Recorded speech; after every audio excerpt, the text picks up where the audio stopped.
July is Shark Awareness Month, and we just passed Shark Awareness Day. You may or may not have seen it, but you probably noticed there's a lot of hype around sharks in July. You know, we had Netflix has released 2 documentary style, game show competition style videos that came out. We had Shark Fest from Nat Geo. We have coming up Shark Week from Discovery. And some of these episodes and some of these movies and documentaries are great, and some of them are just absolutely ridiculous. And some of them are entertaining and educational at the same time.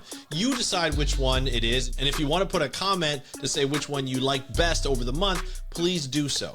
But the fact is that we need to protect sharks. Sharks are facing extinction for most species, and we need your help. And it's really difficult once you see all this stuff to understand how to protect sharks. People are telling you, you need to sign up for this or donate to this or do this type of action, or this is what we need to do. And some of it's outdated and false, and some of it's right. But how do you sift through it? Well, I hope this episode is going to help you understand what we need to do. It's going to be very basic. It's going to be very general. But I would love to see what you think of this episode after you listen to it or you watch it, and give me your thoughts on what you have been doing to support shark conservation. We're going to talk about it on this episode of the How to Protect the Ocean podcast. Let's start the show. Hey everybody, welcome back to another exciting episode of the How to Protect the Ocean podcast. I'm your host, Andrew Lewin, and this is the podcast where you find out what's happening with the ocean, how you can speak up for the ocean, and what you can do to live for a better ocean by taking action. Now, on today's episode, I'm going to be sharing something that's a little different. It's a little bit of a storytelling method I've been playing with, and I want to really focus on shark conservation in this episode because something that we've been really focusing on this month is sharks. You know, I've done a couple of reviews that have really hit big in terms of getting a lot of engagement on YouTube and also from people on social media where I've posted clips. But I really want to discuss what shark conservation looks like today. So I'm going to do a little thing. It's going to be a little motivational speech or rant. But I put this together, I've written it together, and I've tried to put this in a way that I hope that you enjoy. And I hope that it inspires you to do action, to really take action for sharks, for the protection of sharks, for increased shark research, and for increased shark exploration. We need to find more sharks, discover more sharks, understand the biodiversity and the importance of biodiversity of shark species, but also protect the sharks that we know and we love and we see each and every day on Shark Week, each and every day on Shark Fest, or on a Netflix documentary or in a Netflix competition show. We need to understand and protect these and do more research. So here's just what I had cooked up. But before I show you this, I want you to understand that there are ways to take action. The best way is to join the Undertow. It's a group that I've worked with 2 other wonderful women, my co-founders, who on this podcast app, we are building a community of wave makers and wave finders to be able to say, hey, you know what? This is how we protect the ocean. It's guided. It connects people to the ocean. We talk about the ocean. There's no algorithm. You're getting ocean news, ocean information, and ways to protect the ocean each and every day. So if you go to speakupforblue.com/join the Undertow, you will be able to take part in that very shortly once we launch the app. We're testing it right now, and I can't wait for you to be able to use it. All right, so here's the episode. Enjoy. Love to hear what you think. Here we go. Sharks have ruled the ocean for over 400 million years, essential to healthy marine ecosystems. As apex predators, they balance food webs, influence fish populations, and even help seagrass grow. But their survival is in crisis, not just from overfishing, but from misinformation. Around the world, people claim to love sharks while promoting harmful practices. Tourism posts show them grabbing fins, swimming too close, baiting sharks for selfies. The real danger isn't just shark finning, it's the false sense that awareness equals action. Some influencers use sharks for clout while ignoring science and conservation ethics. Documentaries dramatize personal connections with sharks but skip policy and local context.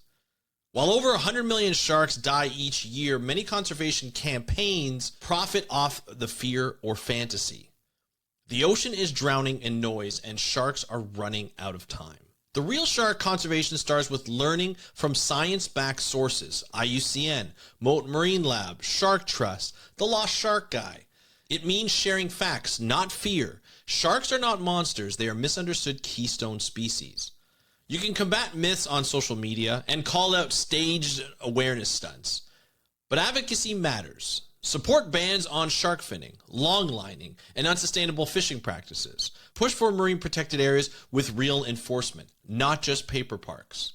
Donate with purpose. Fund grassroots organizations, independent researchers, and local conservationists.